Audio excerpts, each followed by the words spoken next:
शांति। आज 17 अप्रैल 2026 की बाबा की साकार वाणी है। बाबा कहते हैं, मीठे बच्चे पावन बनो तो रूहानी सेवा के लायक बनेंगे। देही अभिमानी बच्चे रूहानी यात्रा पर रहेंगे और दूसरों को भी यही यात्रा कराएंगे।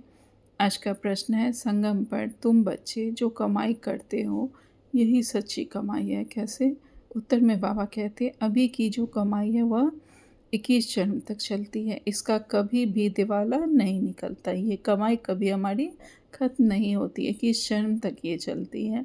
ज्ञान सुनना और सुनाना, याद करना और कराना, यही है हमारी सच्ची सच्ची कमाई, जो सच्चा सच्चा बाप ही तुम्हें सिखलाता है। ऐसी कमाई सारे कल्प में और कोई भी कर ना सके। ऐसी कमाई पूरे कल्प में और कोई कर नहीं सकता। दूसरी कोई भी कमाई साथ नहीं चलती। आज का गीत है, हमें उन राहों पर चलना है। ओम शांति। भक्ति मार्ग में तो बच्चों ने बहुत ठोकरें खाई हुई हैं। भक्ति मार्ग में बहुत ही भावना से यात्रा करने जाते हैं, रामायण आदि सुनते हैं, ऐसी प्रेम से बैठ कहानियाँ सुनते हैं जो रोना भी आ जाता है। हमारे भगवान की सीता भगवती को रावण डाकू ले गया, फिर सुनने समय बैठ रोते हैं। यह है सब दंत कथाएं जिससे फ़ायदा कुछ भी नहीं। पुकारते भी हैं, हे पतित पावन आओ, आकर हम दुखी आत्माओं को सुखी बनाओ। यह नहीं समझते कि आत्मा दुखी होती है, क्योंकि वह तो आत्मा को निर्लेप कह देते हैं। समझते हैं आत्मा सुख दुख से न्यारी है। यह क्यों कहते हैं? क्योंकि समझते हैं परमात्मा सुख दुख से न्यारा है। तो बच्चे फिर सुख दुख में कैसे आएंगे? इन सब बातों को अब बच्चों ने समझा है। इस ज्ञान मार्ग में कभी ग्रहचारी बैठती है, कभी कुछ होता है, कभी प्रफुल्लित रहते, कभी मुरझाया चेहरा रहता है। यह होती है माया की लड़ाई।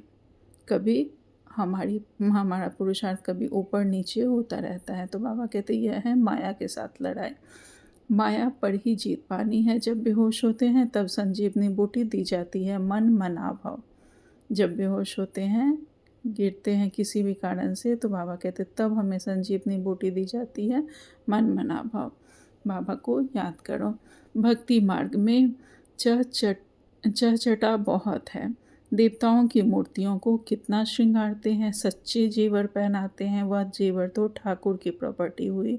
ठाकुर की प्रॉपर्टी सो पुजारी व ट्रस्टी की हो जाती है। जो भी देवी देवताओं की मूर्तियों को जो सच्चे गहने चढ़ाते हैं सोने चांदियों की, वो ट्रस्ट की या फिर पुजारी की हो जाती है। बाबा कहते तुम बच्चे जानते हो कि हम चैतन्य में बहुत हीरे जवाहरातों से सजे हुए थे। फिर जब पुजारी बनते हैं तो भी बहुत जेवर पहनते हैं। अब कुछ भी नहीं है। चैतन्य रूप में भी पहने, फिर जड़ रूप में भी पहने, अब नो जेवर, बिल्कुल साधारण है। बाप कहते हैं मैं साधारण तन में आता हूँ, कोई रजाई आदि की ठाट बाट नहीं है। सन्यासियों के भी बहुत ठाट बाट होते हैं। अभी तुम समझ गए हो बरोबर सतयुग में कैसे हम आत्माएं पवित्र थी।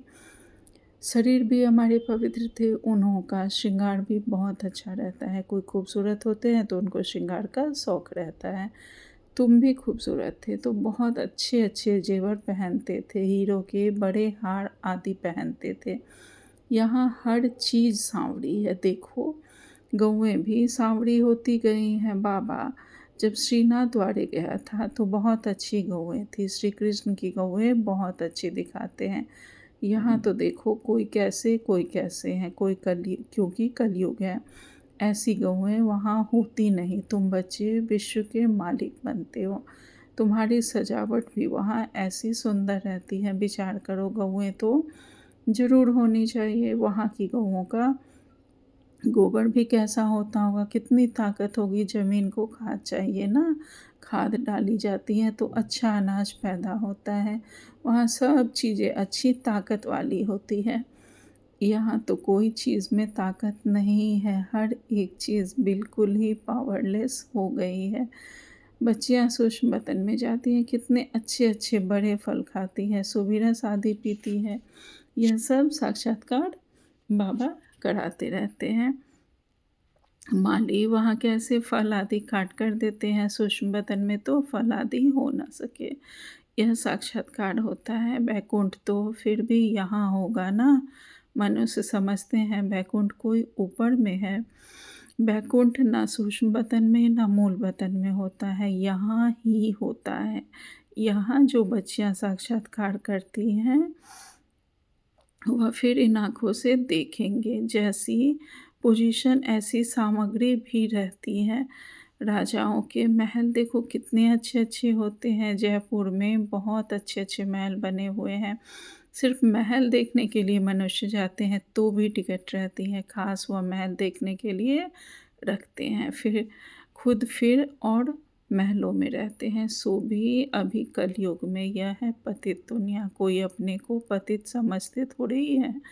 तुम अभी समझते हो हम तो पतित थे, कोई काम के नहीं थे, फिर हम गोरा बनेंगे। वह दुनिया ही फर्स्ट क्लास होगी। यहाँ भला अमेरिका आदि में फर्स्ट क्लास महल है, परंतु वहाँ की भेंट में तो कुछ भी नहीं है, क्योंकि यह तो अल्पकाल का सुख देने वाला है। बाबा कहते हैं यहाँ जो भी महल आदि हैं वह सब अल्पकाल के लिए है। वहाँ तो फर्स्ट क्लास महल होते हैं। सतयुग में फर्स्ट क्लास गऊएँ होती हैं, वहाँ ग्वाले भी होते हैं। श्री कृष्ण को ग्वाला कहते हैं ना। यहाँ जो गऊओं को संभालने वाले हैं वह कहते हैं हम गुजर ग्वाले हैं। श्री कृष्ण के वंशावली हैं। वास्तव में श्री कृष्ण के वंशावली नहीं कहेंगे, श्री कृष्ण की राजधानी के कहेंगे।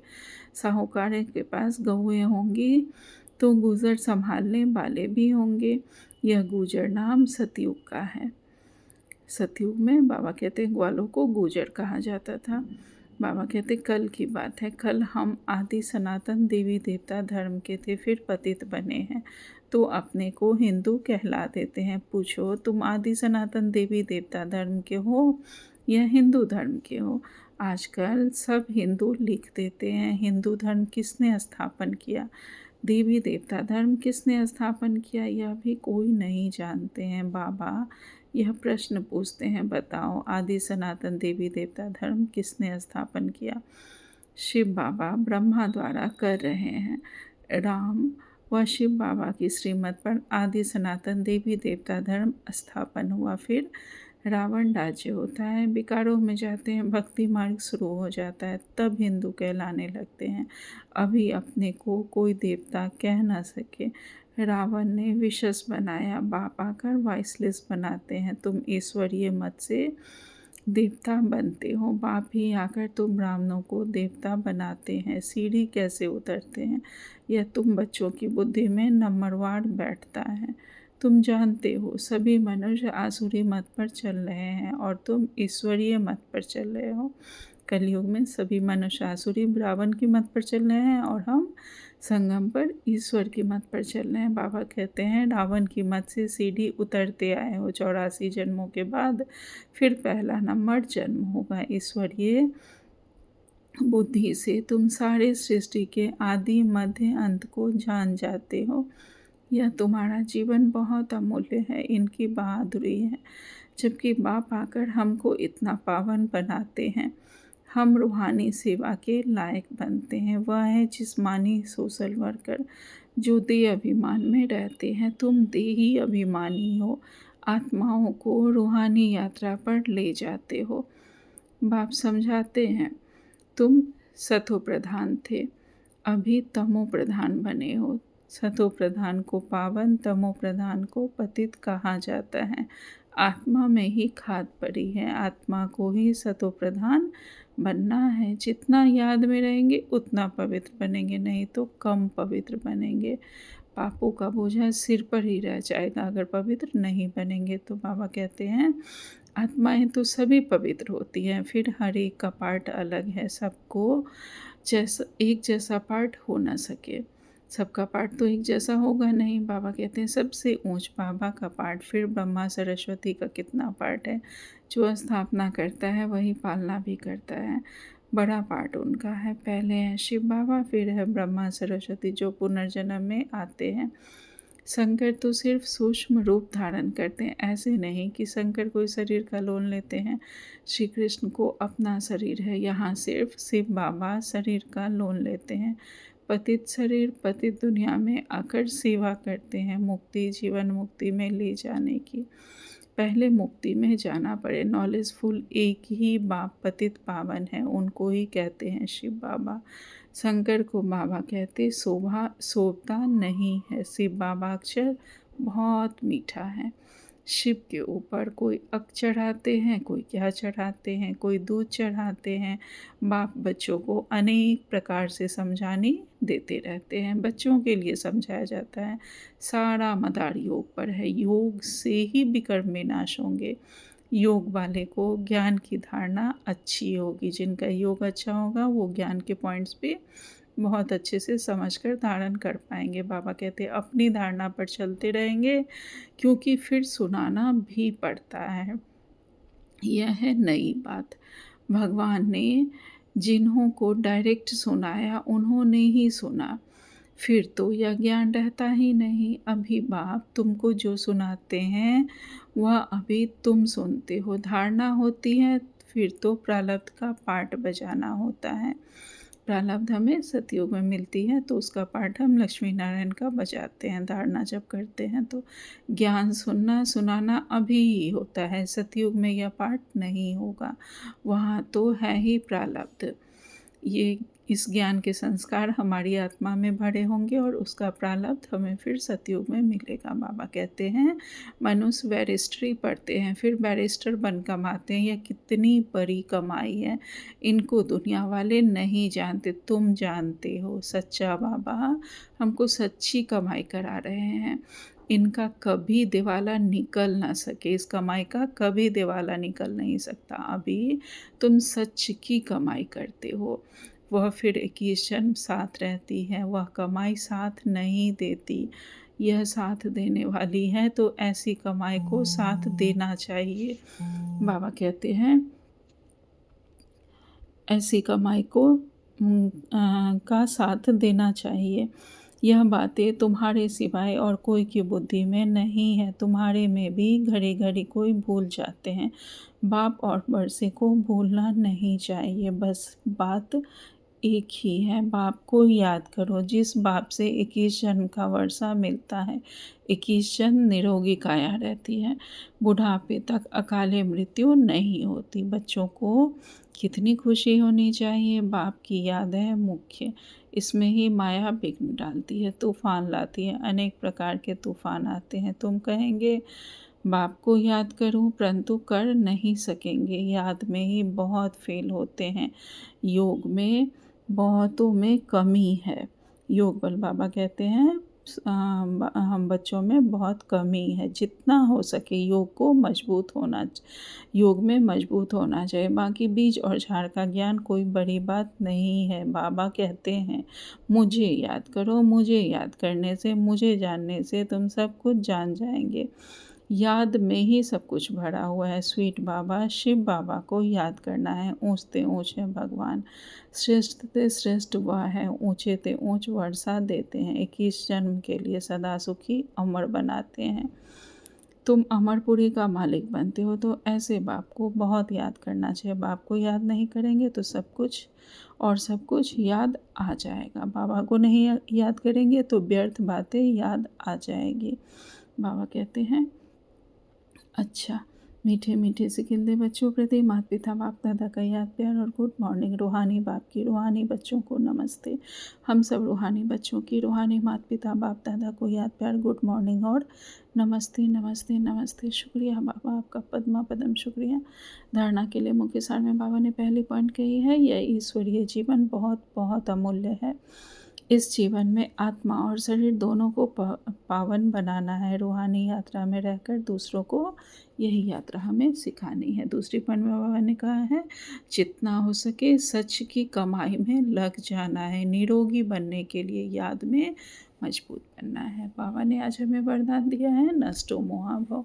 बाबा कहते हैं शरीर को ईश्वरीय सेवा के लिए अमानत समझकर कार्य में लगाने वाले नष्टो मोहाभव। विस्तार में बाबा कहते हैं जैसे कोई अमानत होती है तो अमानत में अपनापन नहीं होता, ममता नहीं होती, तो यह शरीर भी ईश्वरीय सेवा के लिए एक अमानत है। यह अमानत रूहानी बाप ने दी है, तो रूहानी बाप की याद जरूर रहेगी। अमानत समझने से रूहानियत आएगी, अपनेपन की ममता नहीं रहेगी। यही सहज उपाय है निरंतर योगी नष्टो मोहा बनने की। तो अब रूहानियत की स्थिति को प्रत्यक्ष करो। स्लोगन में बाबा ने कहा है वानप्रस्थ स्थिति में जाना है तो दृष्टि वृत्ति में भी पवित्रता को अंडरलाइन करो। आज का अभ्यक्ति सारे हैं, आपका हर बोल महान हो, हर मनसा संकल्प हर आत्मा के प्रति हो, हर मनसा संकल्प हर आत्मा के प्रति हो, हर एक को ऊंचा उठाने का स्वभाव, मधुरता का स्वभाव, निर्माणता का स्वभाव हो। मेरा स्वभाव ऐसा है, यह कभी नहीं बोलना है। मेरा कहाँ से आया? मेरा तेज बोलने का स्वभाव है, मेरा आवेश आने का स्वभाव है। स्वभाव के बस होना यही तो माया है। अब माया जीत बनो। अभिमान व दिल शिकस्त होने से ईर्ष्या व आवेश आने के स्वभाव का परिवर्तन करो। अच्छा, ओम शांति। शुक्रिया बाबा।